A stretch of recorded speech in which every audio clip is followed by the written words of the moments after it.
Hello everyone. आज के session में हम 1 सितंबर 2021 के कुछ इम्पोर्टेंट करंट अफेयर को देखेंगे। तो चलिए स्टार्ट करते हैं। फर्स्ट क्वेश्चन दिया हुआ है, सुमित अंतिल ने टोक्यो पैरालंपिक 2020 में भाला फेंक जेवलिन थ्रोअर स्पर्धा में कौन सा पदक जीता है? ऑप्शन ए स्वर्ण, ऑप्शन बी कांस्य, ऑप्शन सी रजत, ऑप्शन डी इनमें से कोई नहीं। तो इसका राइट आंसर ऑप्शन ए स्वर्ण पदक होगा।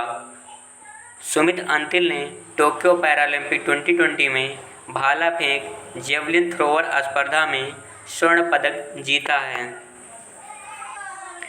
भारत में सुमित अंतिल ने टोक्यो पैरालंपिक में पुरुषों की भाला फेंक F64 फाइनल स्पर्धा में स्वर्ण पदक जीता और इस प्रक्रिया में 68.55 मीटर का नया विश्व रिकॉर्ड बनाया। 23 वर्षीय सुमित हरियाणा के सोनीपत का रहने वाले हैं।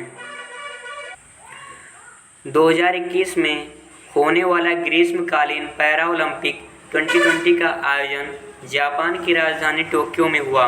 पहले इसका आयोजन 2020 में होना था, लेकिन कोरोना वायरस के कारण 2021 में आयोजित हुआ है और 2020 पैरा ओलंपिक का 16वां संस्करण है। भारत की तरफ से 54 खिलाड़ी इसमें शामिल हुए हैं। 2020 टोक्यो पैरालंपिक की शुभंकर सोमाइटी है। पहला ग्रीष्मकालीन पैरा ओलंपिक 1960 में रोम, इटली में हुआ था। क्वेश्चन नंबर 2 दिया हुआ है, देश के नए उपचुनाव आयुक्त डिप्टी इलेक्शन कमिश्नर कौन नियुक्त हुए हैं? Option A Umesh Sinha, option B Yashpal Yadav, option C Shrikant T, option D Ramesh Sikri. तो इसका right answer option C Shrikant T है। देश के नए deputy election commissioner Shrikant T को नियुक्त किया गया है। क्वेश्चन नंबर 3 दिया हुआ है, 30 अगस्त 2021 को केंद्रीय गृह मंत्री अमित शाह ने कहां पर लड्डू वितरण योजना का शुभारंभ किया है?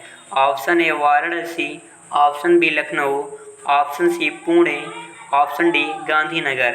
तो इसका right answer option D Gandhinagar होगा। 30 अगस्त 2021 को केंद्रीय गृह मंत्री अमित शाह ने गांधीनगर पर लड्डू वितरण योजना का शुभारंभ किया है। केंद्रीय गृह मंत्री अमित शाह ने गुजरात के गांधीनगर में गर्भवती महिलाओं के लिए पौष्टिक लड्डू वितरण योजना का शुभारंभ किया है। उद्देश्य, इस योजना के तहत लगभग 7,000 गर्भवती महिलाओं को कुपोषण से लड़ने के लिए स्वयंसेवी संस्थाओं के माध्यम से बच्चे के जन्म तक हर माह 15 पौष्टिक लड्डू मुफ्त मिलेंगे।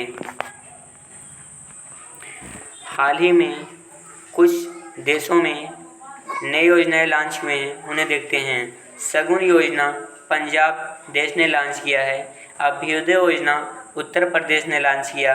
भिखारी मुक्त योजना राजस्थान ने और चाय बगीचा धन पुरस्कार योजना असम ने तथा भोग योजना उत्तर प्रदेश ने लॉन्च किया है। क्वेश्चन नंबर 4 दिया हुआ है, अफ्रीकी मूल के लोगों के लिए अंतर्राष्ट्रीय दिवस international day for people of African descent पहली बार कब मनाया गया है? ऑप्शन ए 30 अगस्त, ऑप्शन बी 31 अगस्त, ऑप्शन सी 1 सितंबर, ऑप्शन डी 2 सितंबर। तो इसका राइट आंसर ऑप्शन बी 31 अगस्त होगा।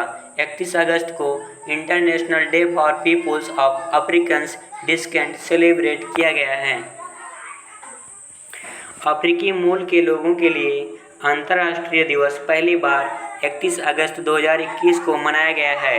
इस दिवस को मनाने का मुख्य उद्देश्य दुनिया भर में अफ्रीकी डायस्पोरा के असाधारण योगदान को बढ़ावा देना और अफ्रीकी मूल के लोगों के खिलाफ सभी प्रकार के भेदभाव को खत्म करना है। अगस्त महीने में सेलिब्रेट किए गए कुछ इम्पोर्टेंट डेज को देखते हैं। विश्व संस्कृति दिवस वर्ल्ड संस्कृत डे 22 अगस्त को सेलिब्रेट किया गया है।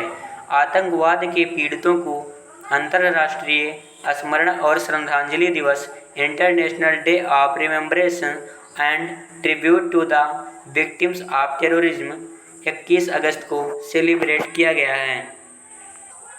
विश्व वरिष्ठ नागरिक दिवस वर्ल्ड सीनियर सिटीजन डे 21 अगस्त को सेलिब्रेट किया गया है और विश्व मच्छर दिवस वर्ल्ड मॉस्किटो डे 20 अगस्त को सेलिब्रेट किया गया है। विश्व मानवतावादी दिवस वर्ल्ड ह्यूमैनिटेरियन डे WHD 19 अगस्त को सेलिब्रेट किया गया है।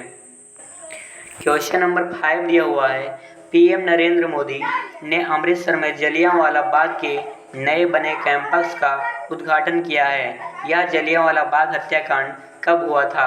ऑप्शन ए 18 अगस्त 1920, ऑप्शन बी 13 अप्रैल 1919, ऑप्शन सी 12 अक्टूबर 1925, ऑप्शन डी 19 दिसंबर 1935।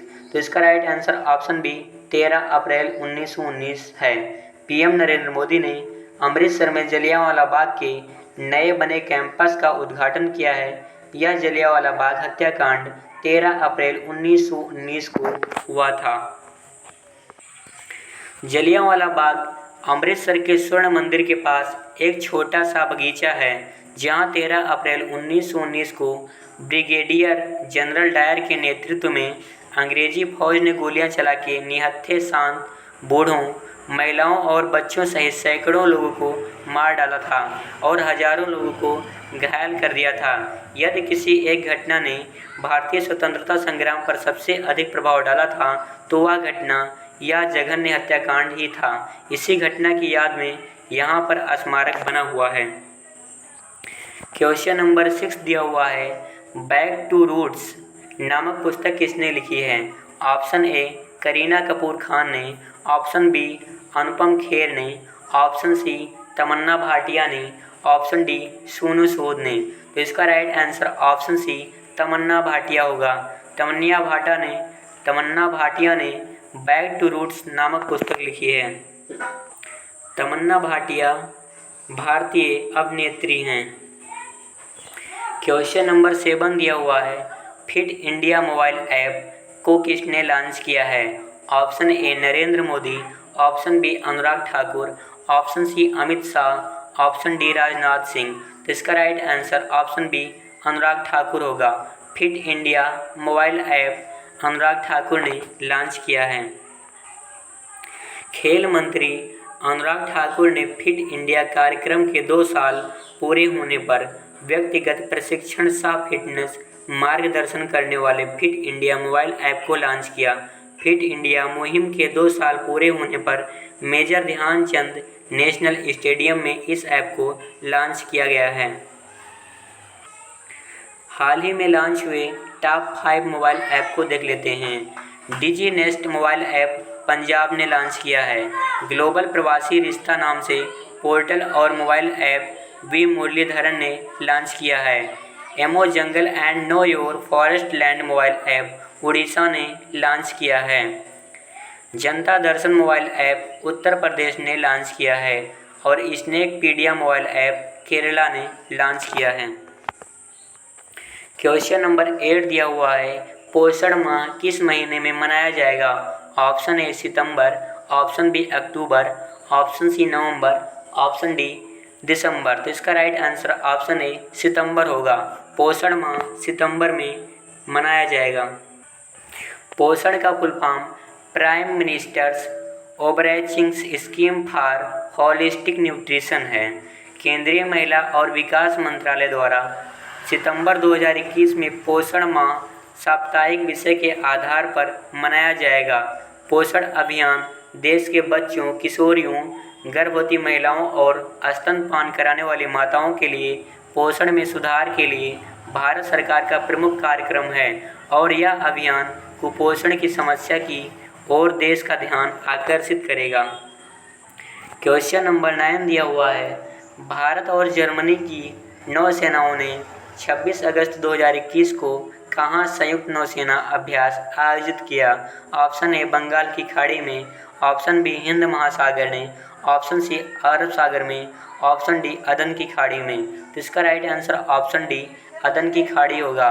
भारत और जर्मनी की नौसेनाओं ने 26 अगस्त 2021 को अदन की खाड़ी में नौसेना अभ्यास आयोजित किया। अदन की खाड़ी को गुल्फ ऑफ एडन कहते हैं। यमन के निकट अदन की खाड़ी गुल्फ ऑफ एडन में भारत और जर्मनी की नौसेना ने संयुक्त अभ्यास किया, जिसमें हेलीकॉप्टरों को उतारना और तलाशी व जब्ती अभियान शामिल था। इस अभ्यास में भारतीय नौसेना के युद्धपोत त्रिकंड ने जर्मन युद्धपोत बेयर्न के साथ को अदन की खाड़ी में अभ्यास किया। क्वेश्चन नंबर 10 दिया हुआ है, हाल ही में बुद्ध देव गुहा का निधन हुआ, वह कौन थे? ऑप्शन ए लेखक, ऑप्शन बी गायक, ऑप्शन सी खिलाड़ी, ऑप्शन डी पत्रकार। तो इसका राइट आंसर ऑप्शन ए लेखक होगा। बुद्ध देव गुहा का निधन हुआ, वह एक लेखक थे। प्रख्यात बंगाली लेखक बुद्ध देव गुहा का निधन हो गया है और यह मधुकरी कोलेर कच्छे और सोविनाय निवेदन जैसी कई उल्लेखनीय रचनाओं के लेखक थे और इन्हें 1976 में आनंद पुरस्कार, शिरोमणि पुरस्कार और शरद पुरस्कार सहित कई पुरस्कारों से सम्मानित किया जा चुका है। आज के लिए बस इतना ही। Thank you for watching this video.